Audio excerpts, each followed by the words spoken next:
You're the founder of VeVe, which is one of the biggest NFT platforms in the world. My passion has always been in stamp collecting. The business really took off when I picked up the rights to do Pokemon cards. Building that community was a major aspect of my business. Branding is such a key thing. I got into the digital collectible really around 2016 and 2017. The idea is really to bring the world to collect digitally and fall in love collecting digital. We didn't have a proof of concept. We went to all the licensing shows from Tokyo to Shanghai to Las Vegas. This is Mark Pawlikowski, and welcome to the TechMates podcast, where my partner Henrik and I explore how Kiwi and Aussie founders are reshaping the future and what sets them apart. Henrik and I have been part of successful companies in Silicon Valley and Europe, and now bring that expertise to partner with entrepreneurs in Australasia. By sharing the personal stories of successful Kiwi and Aussie founders and how they got here, we hope to inspire you to dream big. This is TechMates, bringing an outsider's perspective to the stories of those daring to disrupt down under. Let's dive in.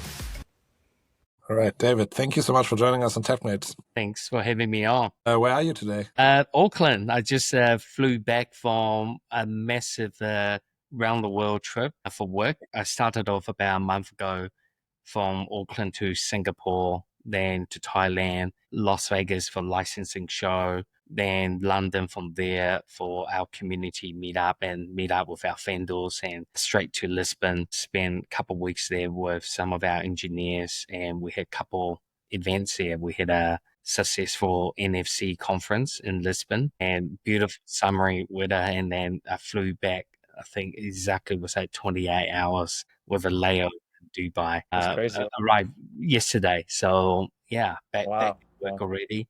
I appreciate you joining us. Yeah, very happy to be on the show. You're the founder of VeVe, which is one of the biggest NFT platforms in the world. And it's super impressive how you've grown that over the last, less than 4 or 5 years. I met you sort of right as VeVe was blowing up back in 2020. And it's been an incredible journey to watch that. So yeah, we'd love to maybe just to begin kind of with where you grew up. I think you're not originally from New Zealand. Where are you from? Yeah, so originally I was born in Taiwan, Taipei, in 1979. I graduated here when I was about 8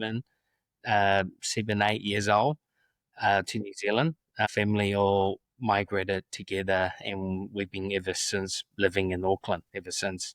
So studied on the North Shore, Auckland, from primary, intermediate, went to Rangidoto College, and so on. That's impressive. Wow. And why did your family move over at that time? Yeah, I think they wanted, I got 2 other siblings, so there's three boys in the family. I think they wanted us to, education and, have a different upbringing than their childhood or our cousins and nephews back in overseas. So I think they just see life could be a bit different.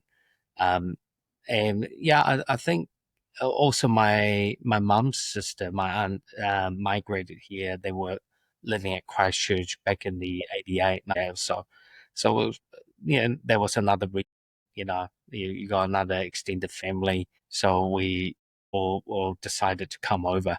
But I was definitely way too young. I had no choice then. You just basically had to do it. And do you remember much from your childhood in Taipei? Yeah, fully. Yeah, I had brought up very, very normal family, just normal kids, love life. I loved collecting when I was a kid, which really leads to, how VeVe was kind of born. It came from the hobby I did, at the early stage, young age, I was a stamp collector. I collect those stamps which is probably a sunset hobby.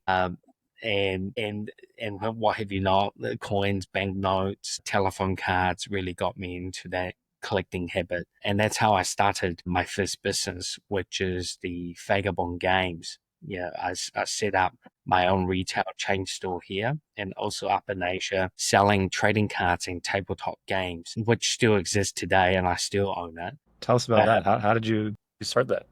The long story really is I founded the gaming business by accident. Really, my passion has always been in stamp collecting to kind of fuel my own hobby habit. I had to basically trade or sell some to buy some more, right? Like you were a kid, you trade them with your friends or people at the stamp clubs or in the flea market, or with stamp dealers. And that naturally progression got me into buying a little bit more stamps and selling a little bit more. So on Friday nights, I remember coming into the city with my brothers and a couple friends or dinner on World Childhood. But instead, I will be making the rounds up and down Queen Street with the souvenir store, selling the excess stamps.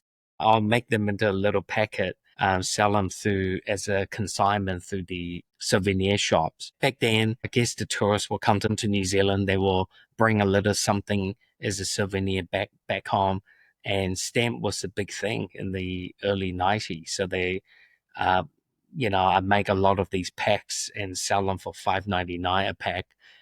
And I think I had about 8 or 10 souvenir stores on Queen Street, which I would do the runs. And what I do is everything that they sell, they pay me, and then I will refresh their inventory on the shelf, and I will rotate them throughout all the other stores. And that little business, the side hustle, got me, maybe $1,000 or $1,200. And there was a retail chain store, comic retail store called Mark One Comics.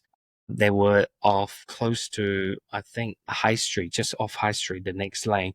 They basically, I think Darren Lane or something, they went under. The distributor, the parent company that was connected to the retail business, had a liquidation sale. And I was very fortunate to buy some of those liquidated stock.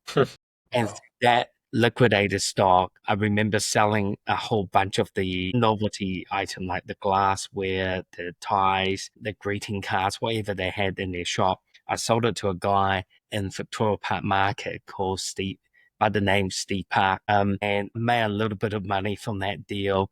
From that, I went back to buy some more liquidated product. But what I didn't realize, that the product then I got was all role-playing books, like Dungeons and Dragons and miniature games from Warhammer and Tin Soldiers. And I couldn't sell them anywhere else. So I was trying to, in a way, try to sell it to a computer retail shop in the North Shore called Shore City Computers. The computer shop owner by the name Tony Missile. And he said, I couldn't sell it for you, but he's looking to set up a computer repair store nearby. And if I was interested in possibly sharing a space with him, the shop where I set up my first store ever, 97, is where Takapuna Village is. Now is a massive Sentinel building.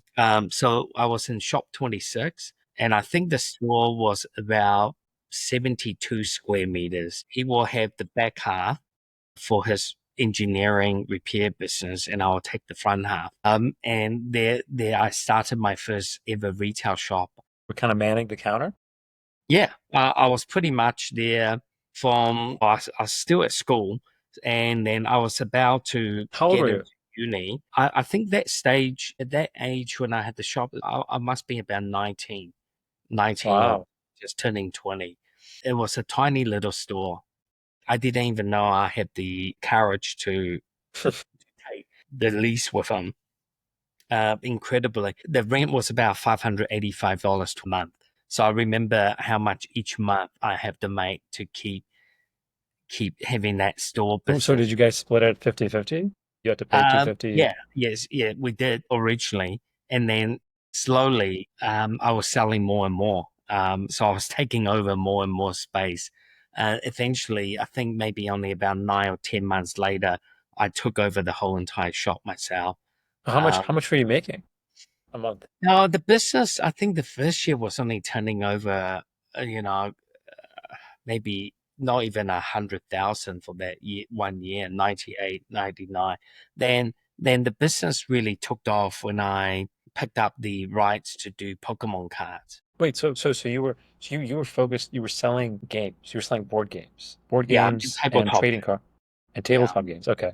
And that business got to 100K in the first year. Yeah, it's about 100K first year. That's pretty impressive. Like, it was in the millions later on, when Pokemon really took off. and then you had the Yu-Gi-Oh. So at that young age, it was pretty good. I mean, Let's just go back, double click on that. So what did you kind of understand, or what did you like? Do you think you kind of just got the timing right? Were people just getting interested in that kind of stuff, and you happen to have a store? What was it that like made that store take off? well, I actually don't think the timing was right as such because I mean, I was buying people's stock that they were going out of business, right? So the industry must be tough or situated, or I don't think the timing was perfect as such. I really believe in the way how you market the product is number one, and how you believe in building, well, believing the product. And number three, most important, is building that community. So at a very young age, I was able to build that community into the gaming. So if you come to my stores now, you will see uh, a large section of my shop has tables and stools, tables and chairs where people can sit down, and at any time, at any weather, if it's sunny, if it's raining, hailing, you'll come in 30, 40 minutes, there will be someone there to guide you through that hobby that you want to know about or play and enjoy. And building that community was a major aspect of my business and why I really believe that what made I become successful. Was that something you were personally interested? Were you like a big gamer? Did you play a lot of tabletop games? I become a nerd geek. I love comics. I love the superhero side of thing. I was never great at gaming, but I picked up the tabletop because I have an interest in the product itself, and I'm trying to understand the evolution, the byproduct of selling this. Why would people want to buy something else? And you really needed to understand the mentality of how the gamers think, because they ultimately they are buying this product because they either in it for casually playing, or they in it for professionally. They're playing it in a professional level, which now you see worldwide. Magic the Gathering is one perfect example. Is a trading card game forever living. It's been going for a number of decades now, and people play it around the world competitively in the world champ.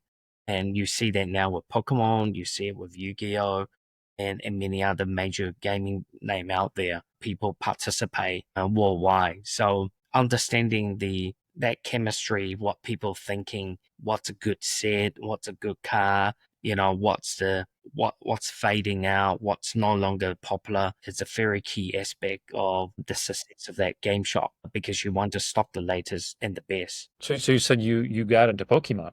That's pretty big. So Yeah, how did that happen? that started, I think, around the beginning of 98 or mid 98 and 99.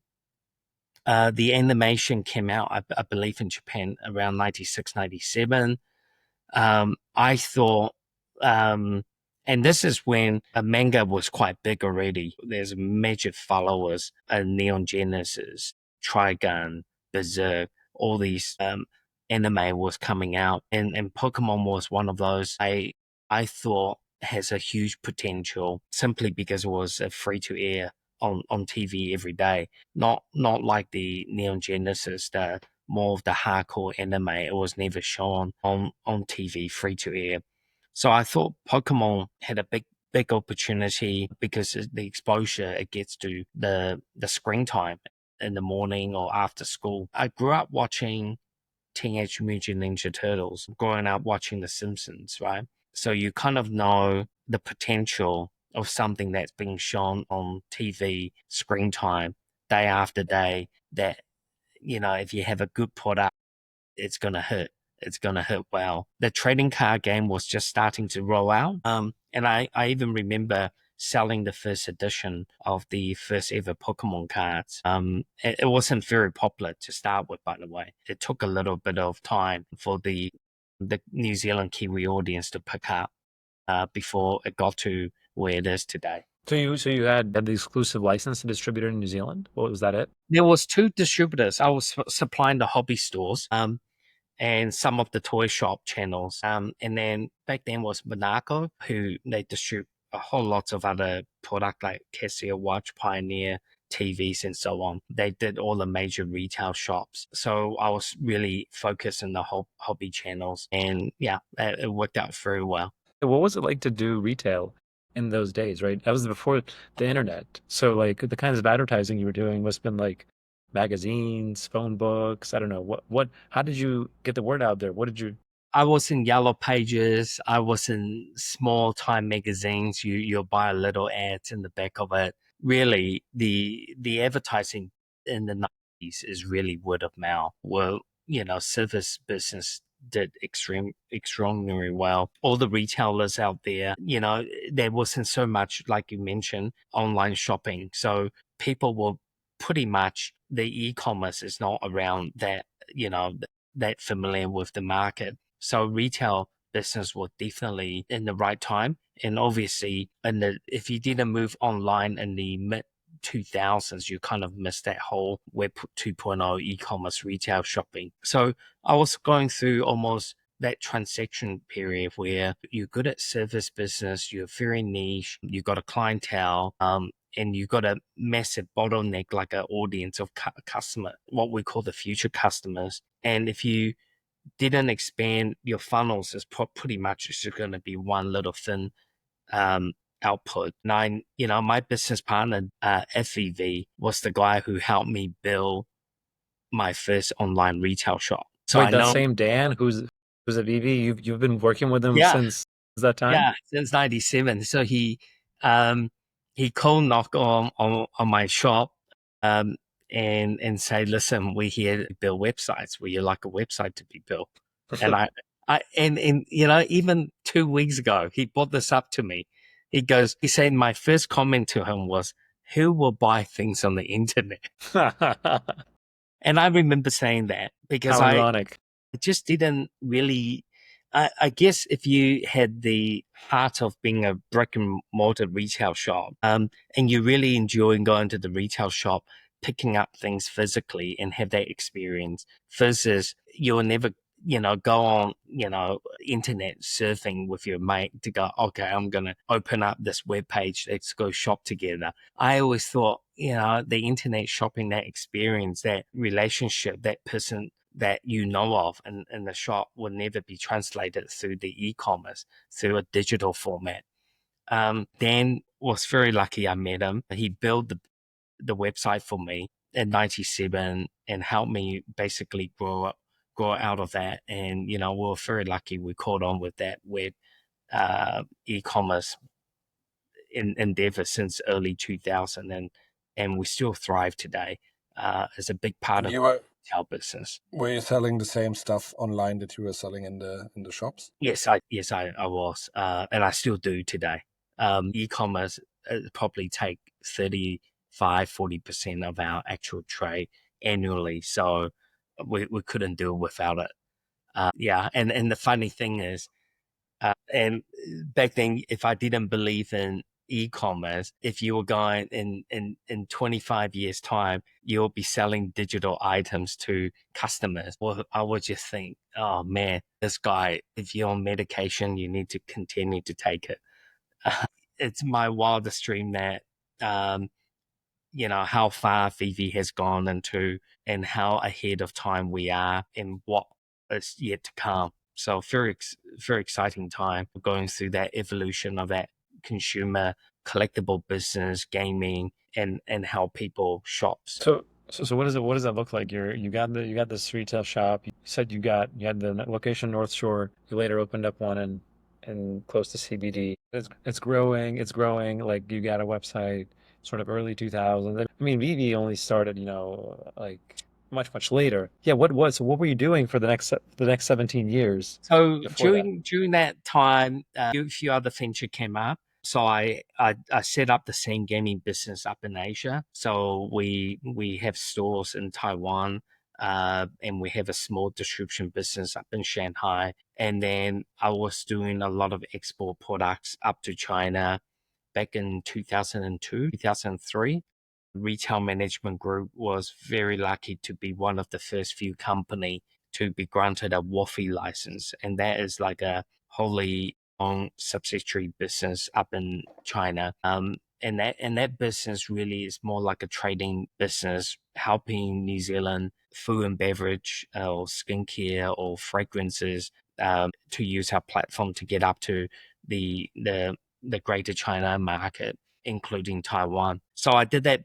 That business still exists, a very minor in the total portfolio where it is now, because the that opportunity really started around the 2002 to the 2013-14 period. That was the golden period for the export of New Zealand product up to there. Part of that reason is because China was going through that massive growth, where foreign brands were all trying to get in, and they were enticed with foreign health supplement, foreign milk product, dairy product, fisheries, wine, where now China consumes a lot. They have every market in the world trying to go in. So, so you're kind of fighting with 1,000x more brands going into China, because you got every pocket around the world try to penetrate into that market. So it got more and more and more difficult, and the economy is kind of saturated with so many brands, and pricing model or fluctuate. It basically went through a huge inflation period and deflation, where product is no longer in such a huge demand or localized. They were able to output and produce more competitive products. And that's, the Chinese and the greater Asia market has always been, you really need to be in there in the ground, running it and understanding it, getting into the position, into whether the retail channel, the distribution supermarket channel, you really need to grasp that. I remember you told me some story about some baby carriages or some Yeah, strollers. and I still do that today. You had some branding with the BMW or something. What was that?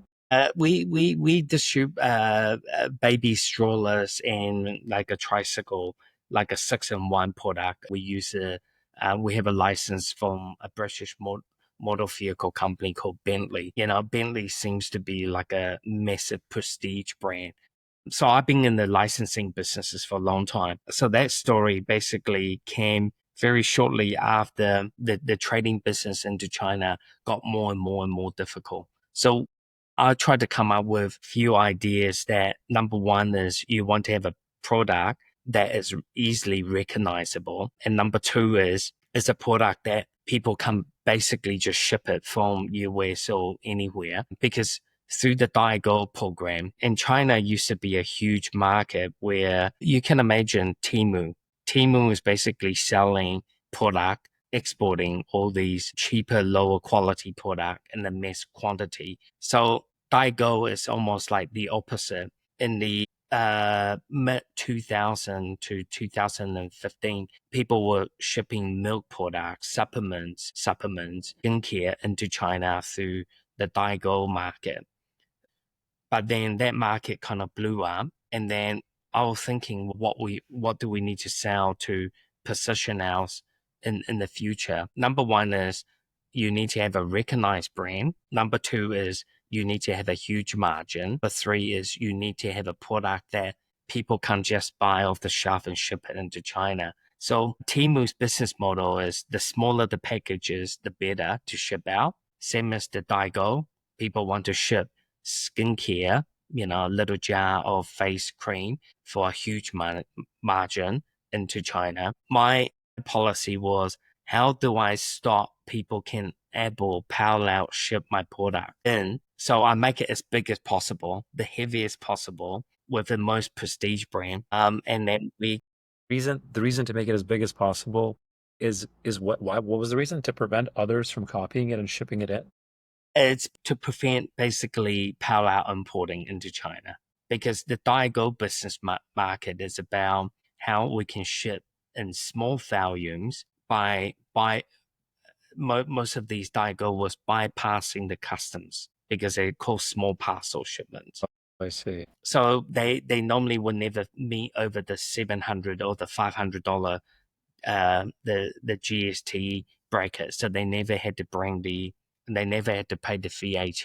They never had to pay the custom duties on it. So my idea was, how can we make a product that is big enough, high enough retail product, to prevent people with just pal out exporting that into the Chinese market. Find all the physics out there, it become a big hit, because the product was consumed locally for the local market. You got the brand from Bentley.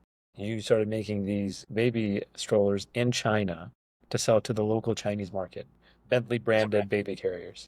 Correct. Yeah, and we also then ship it overseas internationally to sell it. So it was a very good business for some time. And then the biggest problem everyone know is that the baby, people are having less kids. So the baby industry is kind of in a decline because kids, millennials and Generation X are having less kids. So you see the Generation Alpha coming now is definitely going to suffer in the long term because you just don't have enough population to continue to support that economy and that market. I've been through all the boom and the down cycles. Let's just kind of recap. You had retail business that you got into in New Zealand. And saw an opportunity in China to basically export some products, New Zealand high value products to China. And then as that got started, became more difficult, then you saw an opportunity to actually sell custom branded, bigger things inside of China. And so yeah, tell me more about the licensing, because that sounds like that's your strength, right? All throughout everything that you've done, you've had a key talent for getting the best licensing deals. How'd that come about? What was the first deal you did? Yeah, branding is such a key thing. I mean, there's brands out there that lives, for a century now.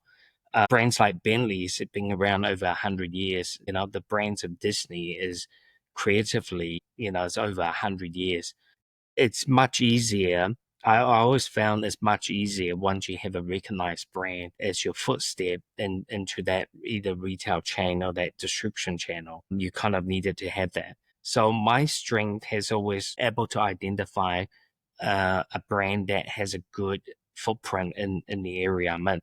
So just saying, for example, I mean, everything's relative to the industry you're in. In the gaming world, you will want a strong superhero to be part of that game or a cartoon that is strong enough for that audience. You wouldn't go, well, I think Bentley's going to make a great trading card game. Let's make a Bentley card game. So the relativeness is the branding is always only going to be as powerful for your business if it's relevant to that audience. Do understand that the branding is important, but you just need to make sure which market is going into and what segment. I was able to, very young age, identify what will sell, and that stickiness. I almost like to think like, if a product that can communicate with you, and bring you closer as friends. For example, how you two probably meet each other is because you have similar interests. So with gaming industry, and it's around finding another peer that plays that same card game as you do, or that tabletop, because that become the first step of that relationship that you have. And if I say to you, listen, I'm a great Magic the Gathering player, I have the Power 9 trading cards, or the Magic Gathering cards. If you're into Magic, you will go, oh my God, I remember playing Alpha. I remember playing the Beta series with those cards. It become break down any barriers once you have a common interest. So licensing and understanding the brain power is, in a way, is to bring that community, that communication closer together. So in a very young age, I was able to identify what brand will work with people, what brand will sell, what people will like to play, and what's the next going to be the next biggest board game or the next biggest army for your Warhammer team. And I think really that forte had helped me in my business acumen in different fields. Obviously, where VV is today, for people wanted to buy a digital collectible, or an NFT, you kind of need to have that relevant, make that product relevant to them to buy it. And why will that user buy it, and how you're going to market to them.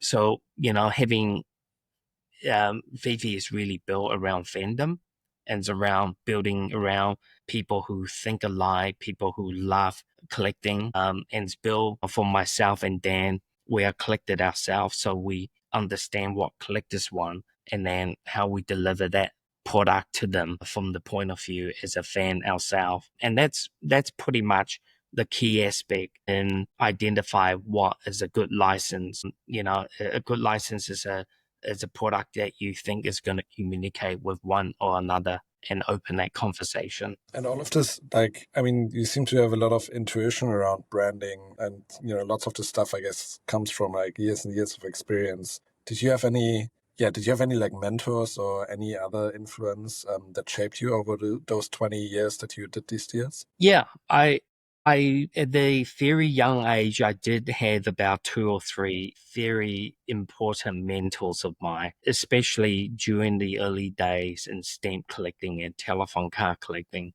And one of those mentor I still keep in contact with. So that I started that collecting journey when I was about 14, 15. So that's back in 1994, 1995.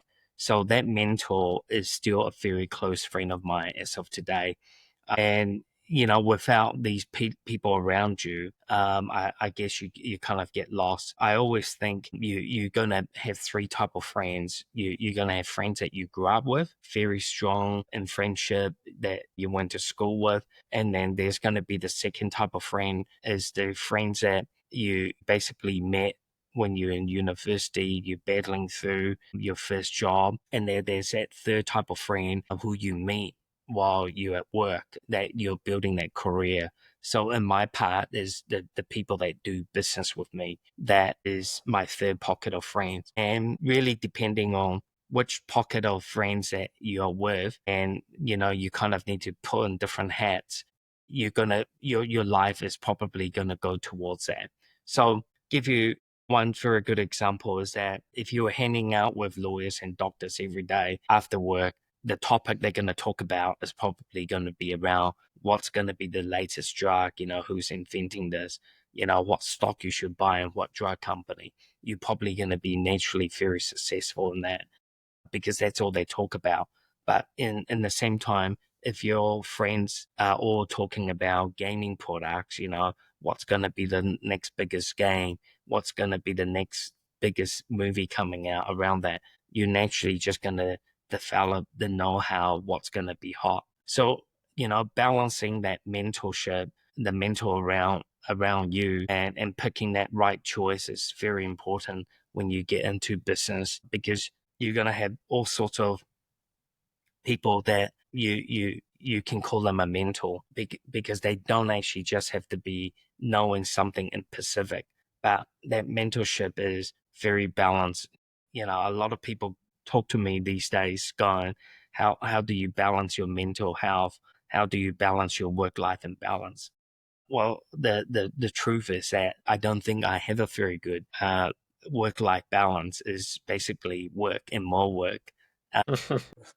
Every little bit of life I get, I still very passionate in collecting.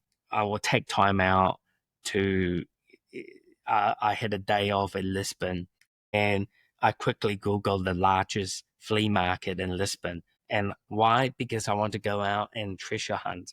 I want to go find the next, things that I think, someone's bought it out from their attic and selling at a flea market, you know, for $1 is probably worth tens of thousands of dollars because you still find them. The surprise thing is you will still find them if you go to these markets because people bring their collectibles they don't want from 20, 30 years ago, or their kids have left home and they bought out the whole entire Pokemon card collection and sell it for next to nothing in the flea market. And and I picked up a few cool things.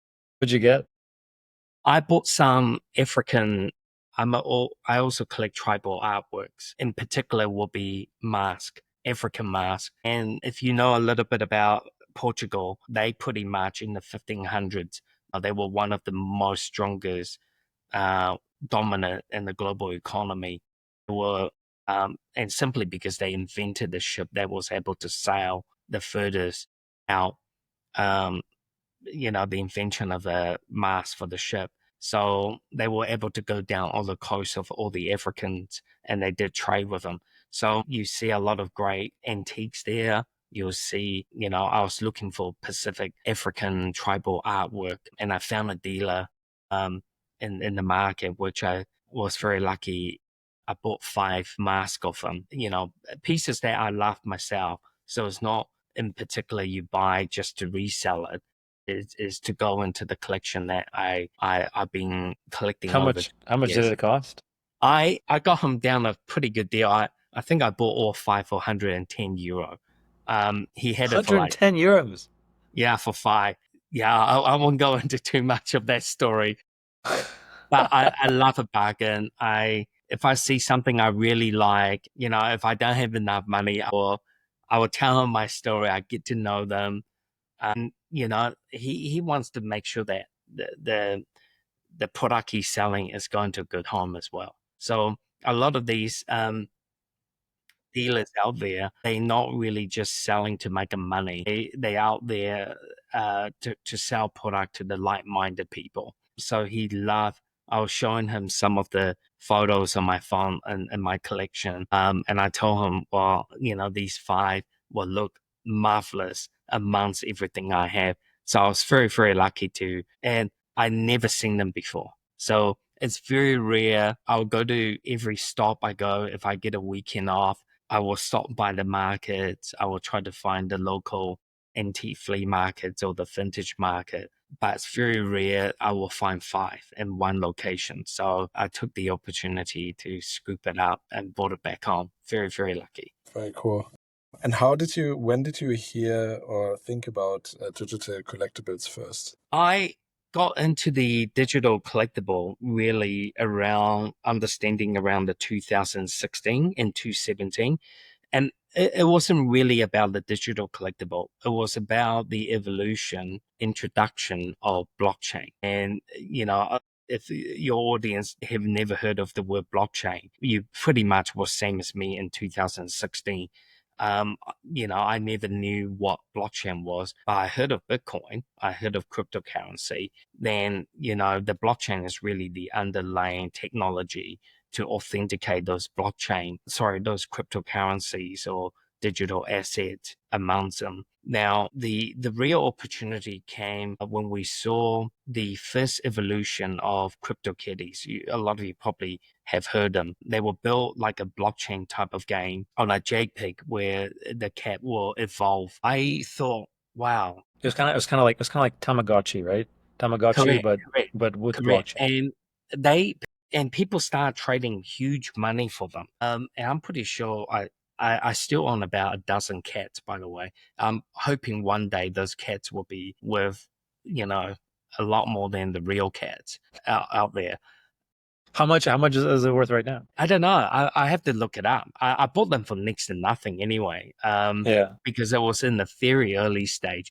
But I got some Generation 1 cats, by the way. So I'm pretty sure they would be worth some money. So David, I mean, to get CryptoKitties, I mean, that required you to get like an Ethereum address, a wallet, put some crypto in it, go to the fucking contract, interact with the contract, and the NFTs, right? Like that required some serious like sophistication in 2016, 2017. Yes. So I tell you the story around that.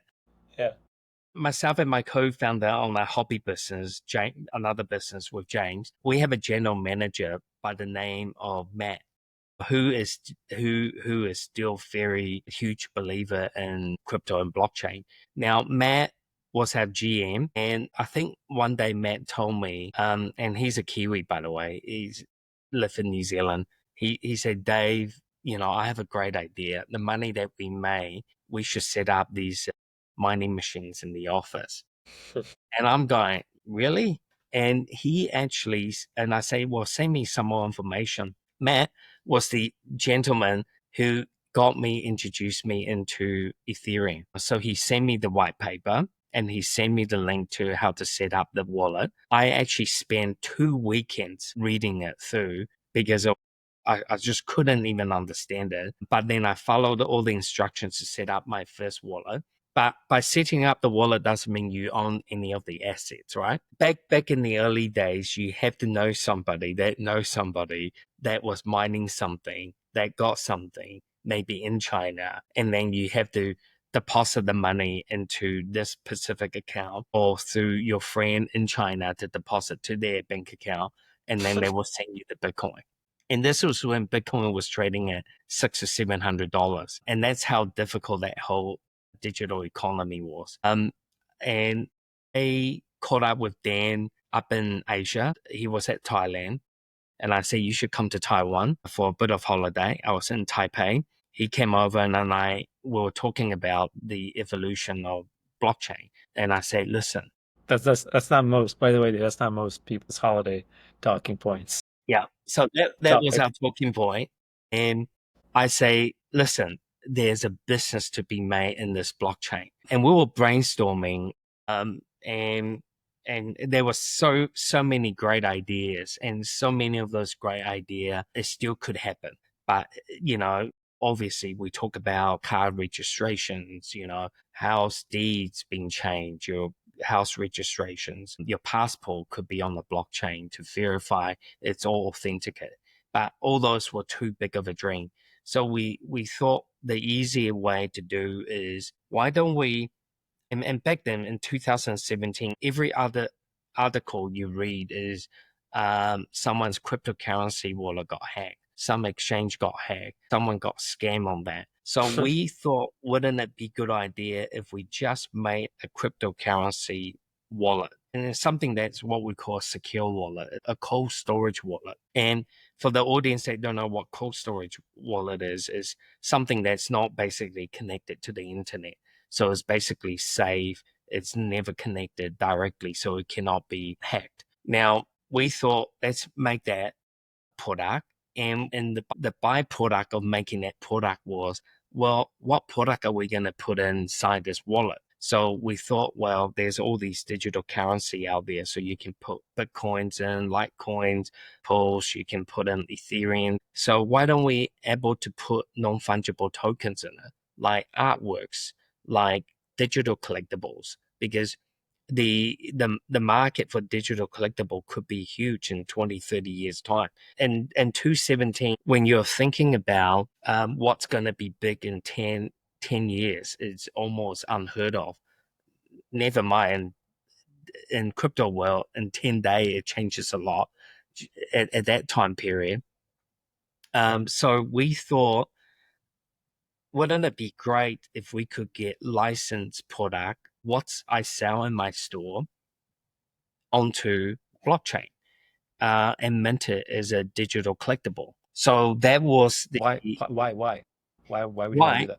Because we thought the future of collecting, number one, well, there was few reasons. Well, we convinced ourselves there was few reasons. Number one reason we thought was going to be big was, well, my shop, every single week I get shipments of product. I'm actually running out of space. So the retail shop is constantly buying products in and running out of space. Collectors out there are running out of room to put them on the walls. Number three is the supply chain is just getting more and more expensive. So when you buy a product from the US, when we place an order, the manufacturer needs to go from China to the US. Sometimes then the US ship it to us. So the shipping and the supply chain cost is expensive. And number three, we thought, well, environmentally, in the future, people are not going to be buying all these plastics. People are not going to be shipping it in the packaging, opening it, and dispose of it. And really, it's the collectible they wanted. But the real caveat and the real big part we thought it's going to be the winner is that the Generation X or Z, especially Generation Z, they really understood the power of digital assets. And I'm talking about games like Fortnite, Roblox, Minecraft.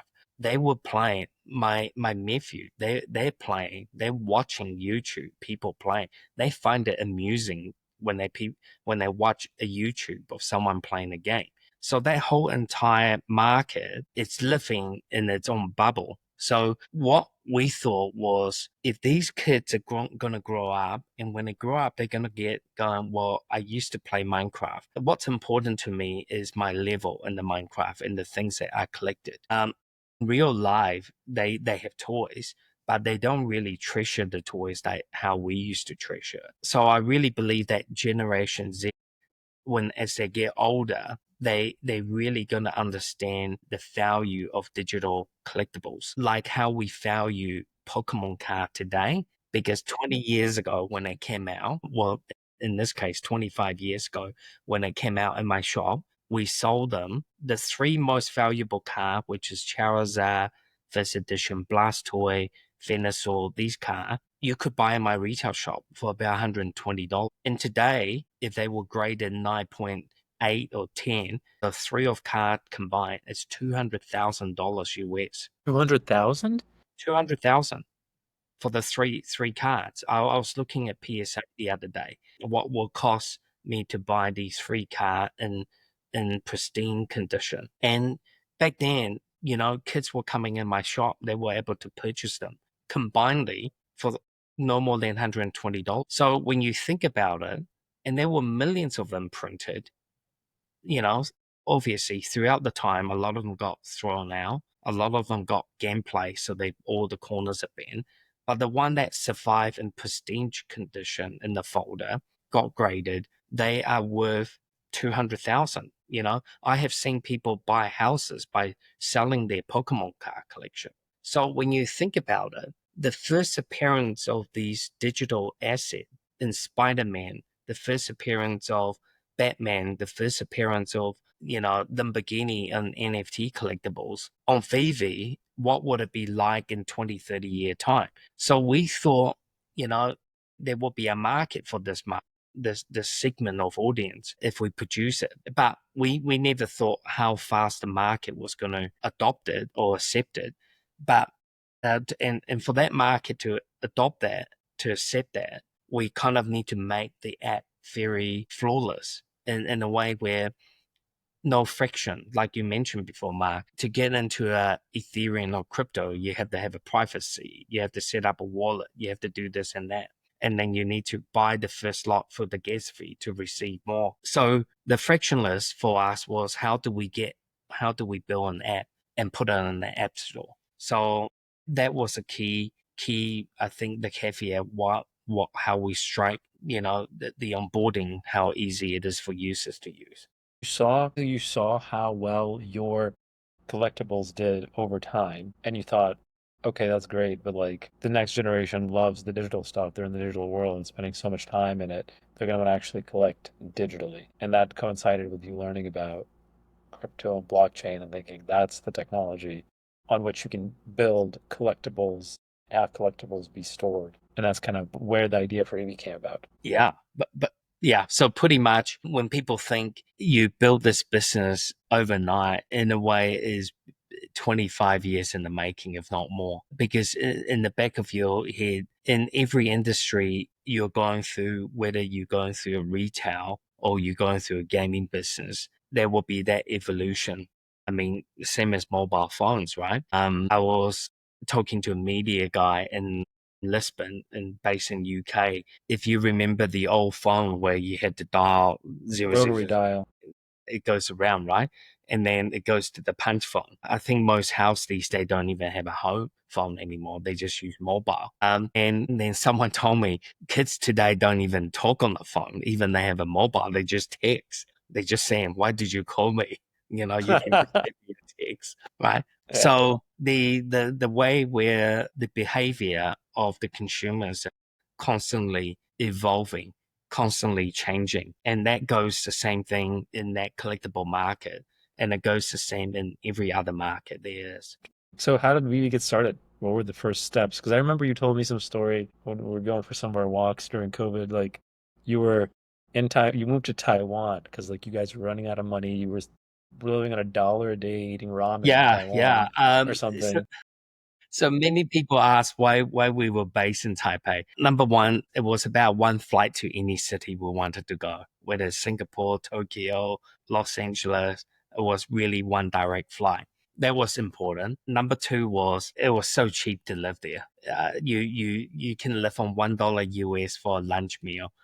For $1 US, you can go into the 7-Elevens and pretty much fill yourself out with a drink, a drink, an egg, plus a bread roll, something for $1. So that was very, very cheap.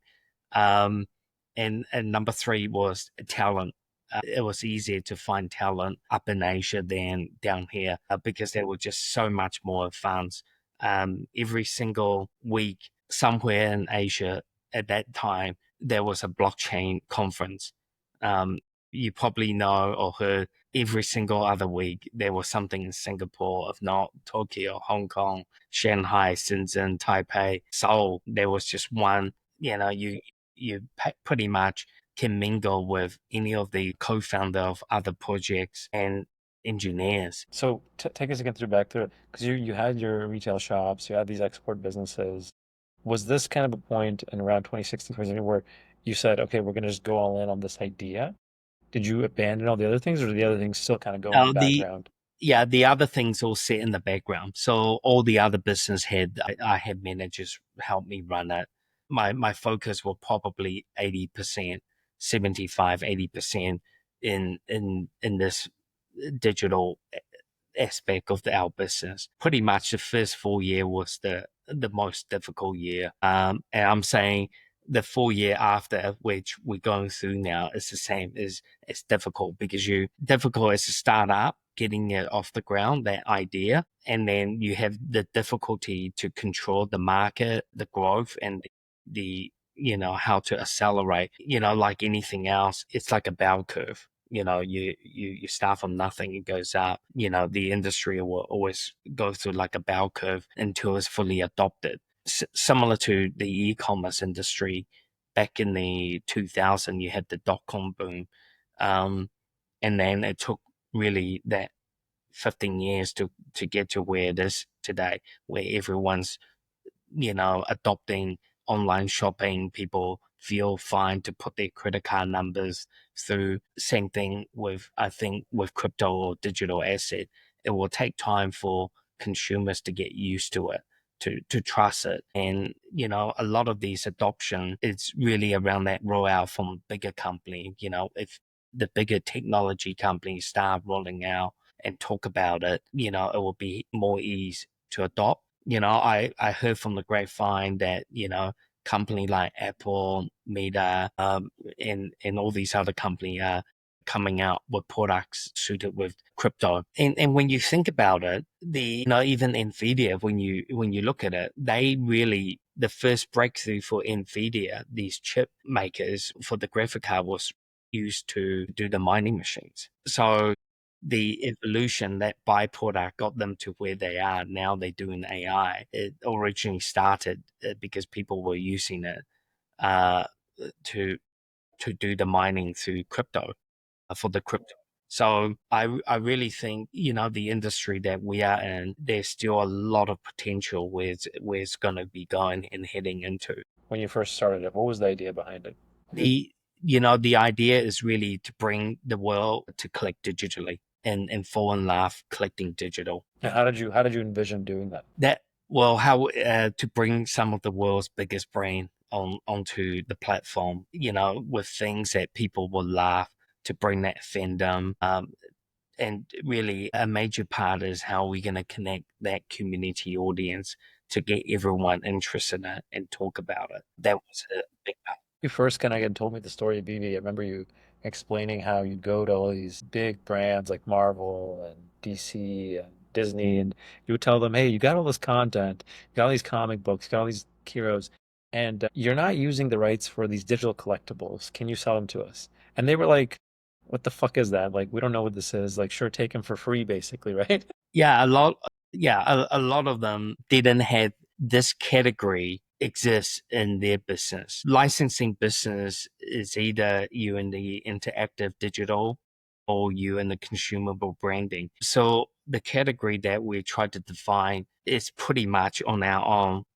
So there you have one side of the executive think this is more interactive. then you have another pocket of executive think this is more consumable product because there's a finite in each of the items that we introduce or we sell. So it was always very hard to get them to grasp, what we're trying to do and what we're trying to achieve. A lot of them basically turned us away, and a lot of them took a long time, dozens and dozens of meetings before they understood what that potential, that market could be. And simply because that market didn't exist and no one wanted to be the first company and no one understood the potential value out of it, it was always hard to measure, what is it worth. So a lot of these companies, we were very lucky to work out a commercial arrangement, whether if it's a royalty payment basis or some other arrangement. Yeah, but it wasn't easy. It was different. So you show up with these companies, and what would you tell them? What would you pitch them? How would the meetings go? The meeting will start off, this just sounds like a scam, basically. It sounds like a Bitcoin. It sounds like a scam. So you show up and you say, "Look, give me the rights to your comics. I'm gonna make a digital version of them, and then I'm gonna sell these digital twins in a limited quantity to people online." That was sort of Yeah, the pitch. pretty much that was the pitch. Apart from that, and I mean, it was very, very difficult because we didn't have a proof of concept. We did. All right. It's not like the app is being launched. We had a traction of 10 million users. It's not. So it's pre-build, pre-launch, pre-revenue. It's not even going. I mean, we have a PowerPoint of ideas of screens that we made up in Photoshop, what it will look like. And we'll go to these meetings constantly in different time, showing them the evolution of what ideas we came up with. And ultimately, we did have a small proof of concept, like a wireframe, what it will really look like in real time. And then we built some mock-up one on the phone to show them what it will look like if it's in an AR, augmented reality, what the showroom will look like, what a marketplace will be like, and how the releases will drop. So we sit down and think of each of the categories that it's in our app that's important. Number one is how we're going to release the product. Number two is, how would the user able to sell it later on, like a marketplace, and how would the user will interact with the collectibles through the AR, and what would the users do with it in their showroom. So these were the four major functions. Plus, we had the fee. How would people be sharing the images after they took it on social media? Where would they be uploading it to? Outside of VV would be like Facebook, Instagram, but within our own ecosystem, how would it interact with another user? So we kind of put these together. And by the way, we didn't invent any of these. These things all existed. I mean, AR features is already built in your phone. We really just put all these ideas in this beautiful app that we came up in our mind, and how a user will interact with our product. And really, we just constantly, consistently giving them that same message, same idea, constantly, non-stop. David, how would you get these meetings? Like you have nothing, right? How would you get these meetings? How would you get them to listen to you? Very, very difficult. We brought in some advisors in our business who also help, but ultimately we went to all the licensing shows from Tokyo to Shanghai to Las Vegas. I even went to the London licensing show. So basically attending these shows and really try to get appointments to really show the executive the opportunity. I mean, we did manage to get a lot of meetings. Obviously, we also got a lot of no's. And with those no's, you basically go back to try your second chance. Some of them we're still trying 5 years later. Today, I'm still trying. A few weeks ago, I was at Las Vegas. I'm still knocking on the doors that shut on us 3 years ago. What's I a guess brand that you, We trying to get into a big part of our growth this coming years is we have these vertical pillars. We into the music, collectibles. We into the evergreen, which is all the characters in the movies. We're into the gaming, so we're working with gaming companies, and there's sports vertical. So we focus very much in these 4 verticals. And then there's companies, obviously, in each of them. Evergreen, you have Universal, you have Warner Brothers, you have Disney, Marvel, so on. In your music category, we have Blackpink, for example. But then you have hundreds of other bands, right? AC/DC, you got all your rock bands. What's And a David? sports, you have What's a teams. brand that you can't get right now that you really want to get? What's your like I wish don't list? think there's any we not talk with. I think it's around timing. A lot of them still either don't buy into the digital experience side, even though they believe in digital. They're just not too sure if the time is right for them. Let me ask it a different way. What is like the brand that you like most want on the platform? You like Pokemon, for example. Do you want to get Pokemon on? Is that one that you really would love to have Well, on? yeah, I mean that's definitely a brand everyone would love to have. They're a company that's quite well known doing their own apps out there. They have beautiful gaming apps from cards to their AR. Got to catch the AR Pokemon out there. But I think for us, it's more of a category. We want to see more Japanese content on it. And But I tradition guess Japanese companies are a little bit harder to break in because it takes a long time for them to get to know you, to trust you.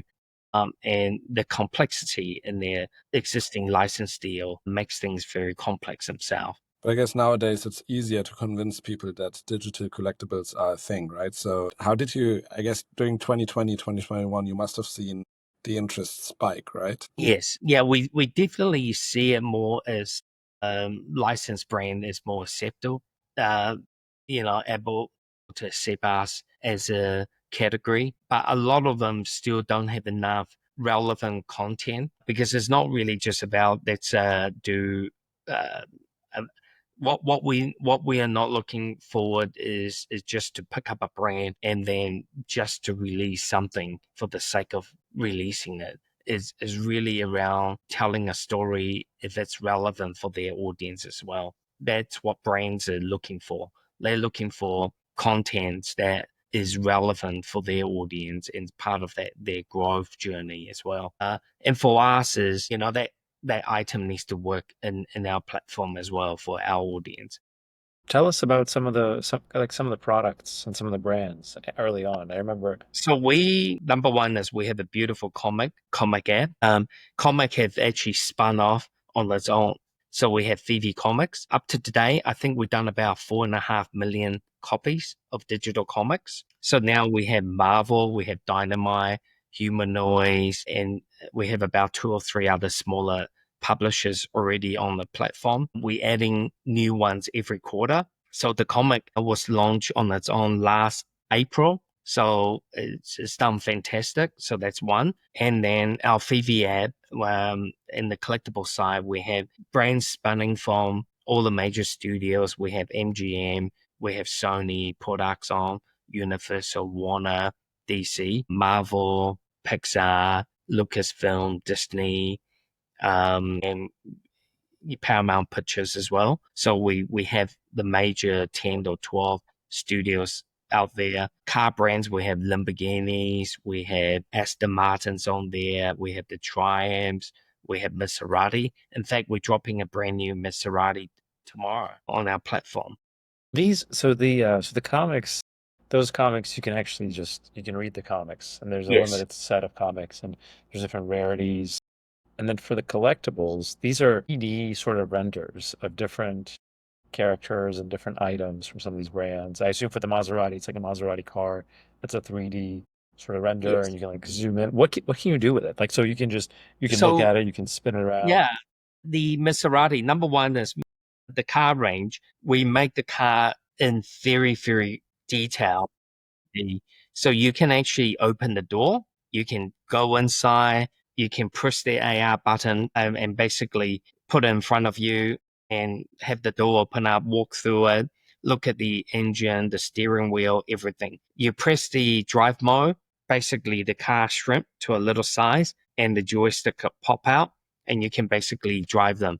through AR in fields. So that's the car range. The collectible range, they are 3D. They are beautifully rendered now. The technology, what we have put in, the effort we put in compared to 4 years ago is exceptional. They animate, they have sounds, they move around, and basically you can place them anywhere. And easily you can upload them by pressing the recording or take a photo, and then you can upload them into any of your social media feeds. So those are very, very popular as well. And the collectible comic, like Mark, you mentioned, you can read it page by page, or you can read it through the AR mode as well. So these are some of that utility value that we give our users. David, I remember one of the first comics you released. So you released some of the first, literally, I mean, you think you released pretty much every Marvel comic, but you released some of the very first editions. And I remember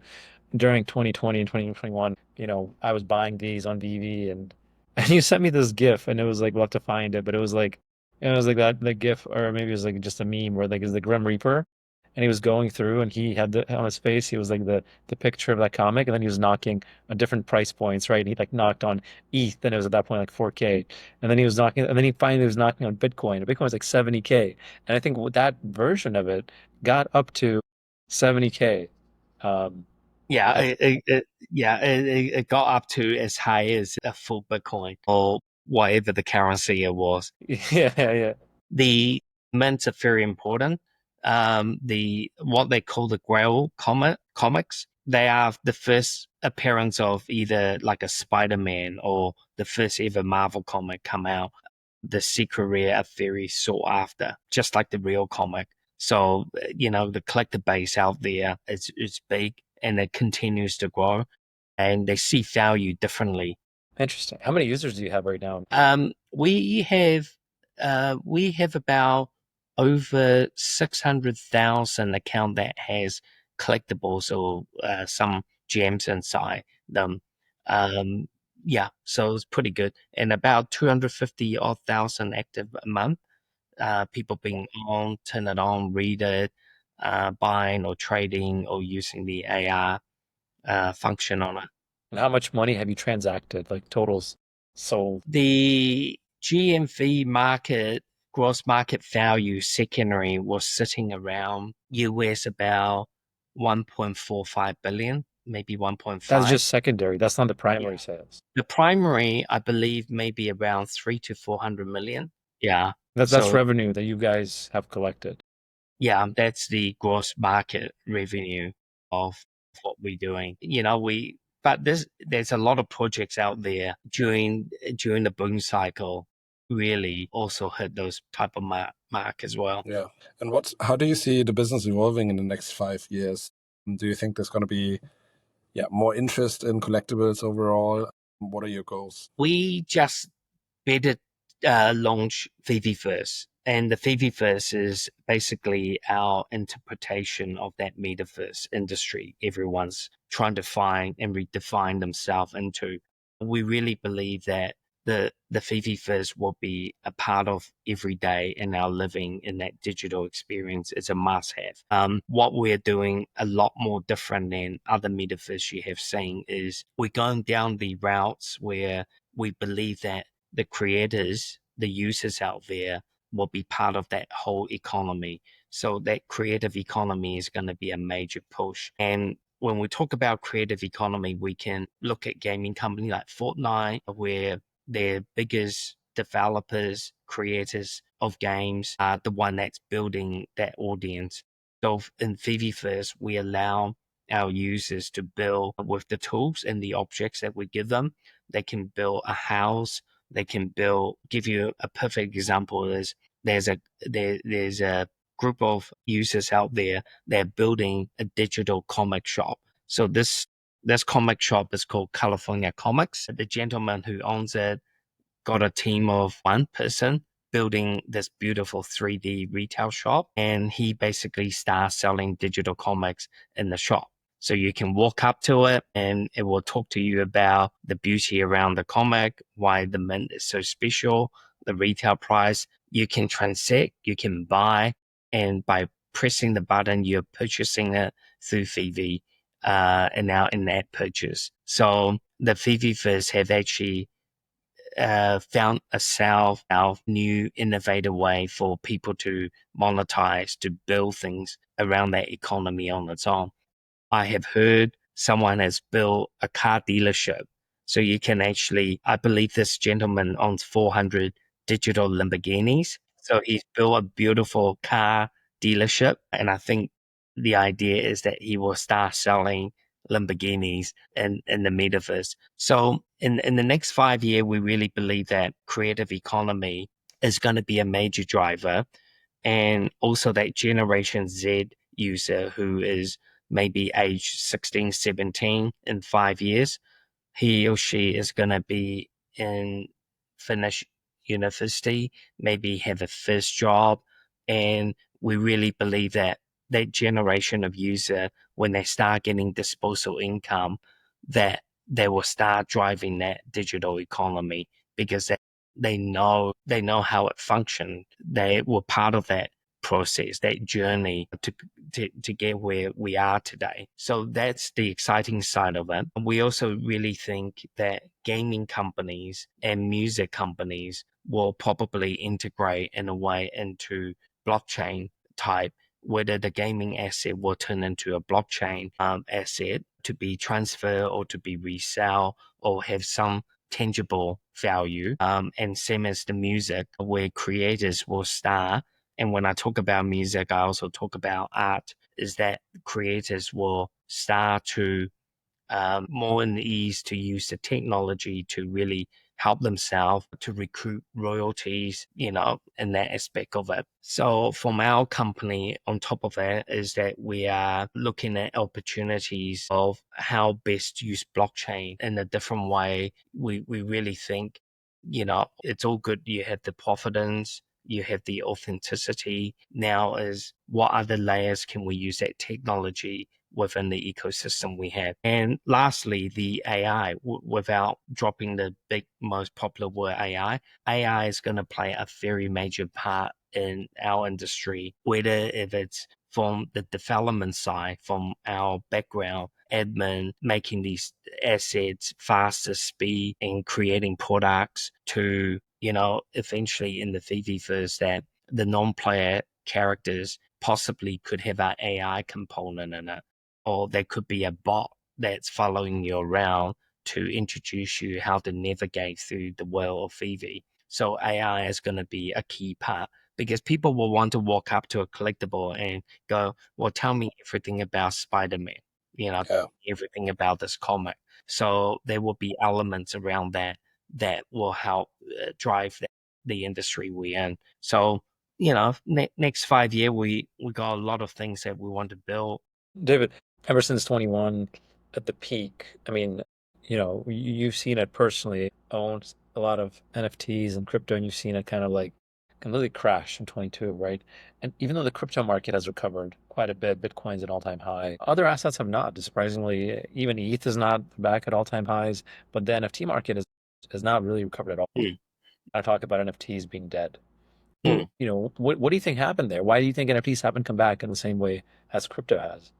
Well, just keep in mind, Bitcoin's been around a lot longer. So the adoption was, the first adoption. And I really think, with the NFT market, it will take a bit longer. But it is coming back a bit more. I mean, we have seen transactions are starting to happen. The month of May has been our record month for this whole year on its own in terms of revenue and user. So the month of May is actually our highest this year. So we have to start seeing a recovery from it. And it will take time. Like I mentioned before, that like any industry, we're going through a bell curve. You have that down cycle, then you have another up. And the idea is that trajectory will be in a nice pointing up era market. And it takes some time. Um, and I I think when the mass market stop, adoption, and with the introduce of our VVverse, I really see more and more people will uptake it. I mean, these tools will be available ease on hand for free. So, and we have seen very early signs of successfulness. I mean, well, one thing that sort of people have argued, right, is that like, there is kind of, you can sort of see there's a use case for Bitcoin in a world where, currency gets debased and inflated away, both in other countries, but also in the US, Bitcoin being kind of digital gold. That sort of makes sense to people. On the other side, there's stable coins, right? Keep your earnings, hard-earned earnings, in a way that is censorship resistant to banks shutting you down, but also resistant to inflation or government, in Turkey or whatever is inflating the currency. You can keep it in a stable coin. And people have argued that, NFTs haven't really found that really good use case. That one, so, and obviously there have been a lot of ideas of what that is. That could be or a ticket, or again, like artwork, or an in-game asset that you can transfer from game, but nothing's really kind of hit yet, right? Would you agree with that? And if so, what do you think is like going to be the real use Yeah, case for NFTs? well, that yeah, in a way, that's why they call NFT the non-fungible token, because the people were only prepared to pay what it's worth to them emotionally, right? They are really like an artwork or a collectible that if someone's willing to pay that value for it. And when you compare with stablecoin, which is really more fungible token, they're really pegged to a dollar value where you could be buying something in that true value. If I advertise something for $20, you have $20 of stablecoin, I'll sell it to you. So I think, finding that value underpinning around it's more around scarcity. And when you think about it, there's 7 billion people around the world, and if there's a huge demand for certain properties, that supply and demand is going to naturally drive the value of that collectible art. When you look at it historically, in anything out in the collectible market, it takes a long time before something become collectible. And the market that we went through and we saw through in the early 2022 to 23, you really saw more speculative collectors out there. People buying something for $5 and they expect to flip it to 500. Now, in the real terms of collectible market, that actually doesn't happen. You never could buy a $5 comic and flip it for $500 the next day. You only see that if they put a special secret rare inside to drive that market, or the retailer or the distributor have priced themselves incorrectly in that market. You should never see a product that fluctuate 100x overnight. And if you see that, it was never going to be a successful business model for the long term. You will see short-term spikes of these, but it was never going to be sustainable for long term anyway. Makes sense. But maybe one last question, because I know I'm going to be respectful of your time. Kind of how do you, what are you most excited about in the future, right? What are your predictions for like where the world will be 5, 10 years from and 15 years from now? I really think the Gen X and the new Gen Alpha coming in, they gonna have a very different experience what we go through, how we grew up, because the resource and the accessibility for them to get information are just gonna be instant. Anything they want to ask is pretty much, it's not how, what the answers you get is how you ask and you're going to get. So I think where we're going to be moving into is we need to start look for new categories, and new jobs, because these new generations coming out, it's unlikely they're going to be super techy. They're not going to have to learn how to learn Java or C, etc., or Python. They will need to learn new skill sets as we move on. Next few years, it's a lot of exciting things to see what's to come. But in the scary part is, what I mentioned, what skills do these new generation need to build for themselves to be part of what we're building now for the future. Well, what do you think those I, skills I'm, are? I really think, I personally think the world, people will go back to the basic stuff, how we get a better health, the idea is to have a better, more conflicts around the world. They will be building more, solar farms, for example, the agriculture aspect of it. I think, people will go back to, more sustainable living type of industries. and eco-friendly things, I think there's a lot more we can do with. I think we are asking AI a lot of dumb questions as human as us in this generation. For example, if you've been to Taipei or not, you probably, if you have, you live in Taipei, there's basically a river that runs down middle of the city. On the side, there's some parks, and then it's almost deserted most part of these. Things I will be asking AI is, if I was living in an urban Taipei city with this here, there, how can I make this place a better living space? How can we clean out these sewer waters or slumps and create a new way for people to live? I guess from our part is we should be using AI a lot more smarter, because we're only going to get the right answers when we ask the right questions. And I think we are currently using it wrong way. We're not asking it the right way to get the real result for the human being.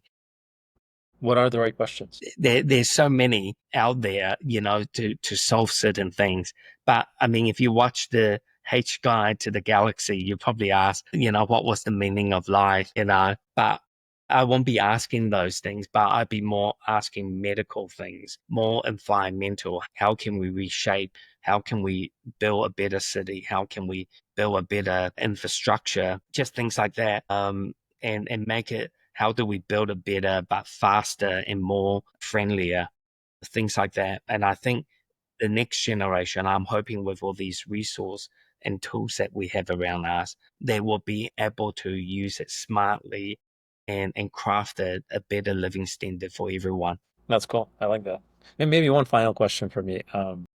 What is your collectible are you most proud of, physical or digital? The most proud of digital collectible is the Steamboat Willie that we produce and release on VV.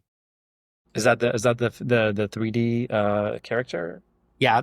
So Steamboat Willie, if you know of this character, is a Disney animated. It was like a precursor to Mickey Mouse, right? Correct. You are 100% correct. Now, this animation has never actually been seen as 3D. So VV actually have this character Steamboat Willie as a 3D character on VV with animation and the song and the whistling. Now, just going back, Disney as a company, huge history, history and storytelling. To have a company, from down here in New Zealand, we're super proud to be part of that, turning that collectible into a 3D and release it as the first 3D animated on VV. And I think going down the history, not just in our own company, but going down that Disney history, it's a very important moment for me. So very, very proud of that collectible. That's cool. What about physical? What's your favorite physical collectible? My favorite. You got a bunch behind you as well, right? I don't know if any of those. Some of these comic artists sketches they've done for me. I framed up. The best collectible I love the most would be probably the Amazing Fantasy number 15. The comic the one book that you have right there? No, I haven't got it here. It's locked away in the file. It's a comic book that I collected from 2 decades ago. It's the first appearance of Spider-Man. Yeah, so, that book, every time I see a better copy, I try to save up money to buy it. It's one of those, liquid gold. I'll say it. It's like gold in comic book terms is it never devalue itself. It just constantly keep going up. How much does it cost now? I think some of the higher graded copy can go upwards of $1 million now. $1 million? Yeah. Yeah. So if you think about it, in the 60s, that were 10-cent cover comic book. That's crazy. So you bought it, I assume, later. I bought it. I bought my first copy would be in the late 90s. An ungraded copy, I think I paid it about $300 to $400 back then. That's insane. But that collectible industry is like that, because that comic book is considered to be one of the grail in comic. And as the generation get older and older, they see the significance and they have disposable income. So the supplies are already finished, but the demand just get greater and greater. and that's why the book value goes up. But sports trading card industry is another one that's been growing exponentially right now. It's going, like a rocket at the moment. You see some of these signed signature trading cards are going for $500,000, $1 million. So, that there's a following, there's that community who love these grail cards. So, collecting is fun. That's awesome. That's awesome. David, well, I really appreciate your time. Thank you so much for joining us. Really appreciate your time on TechMates. Yeah, we look forward to watching your success with VV and building this into, the world's biggest collectible platform. Thank you, Mark. Thanks for your time again. Thank you for tuning in to TechMates. If you enjoyed this episode, be sure to subscribe, leave a review, and share it with friends. We'll be back soon with more stories of Kiwi and Aussie founders reshaping the future and disrupting down under. Until next time, keep dreaming big and daring to disrupt.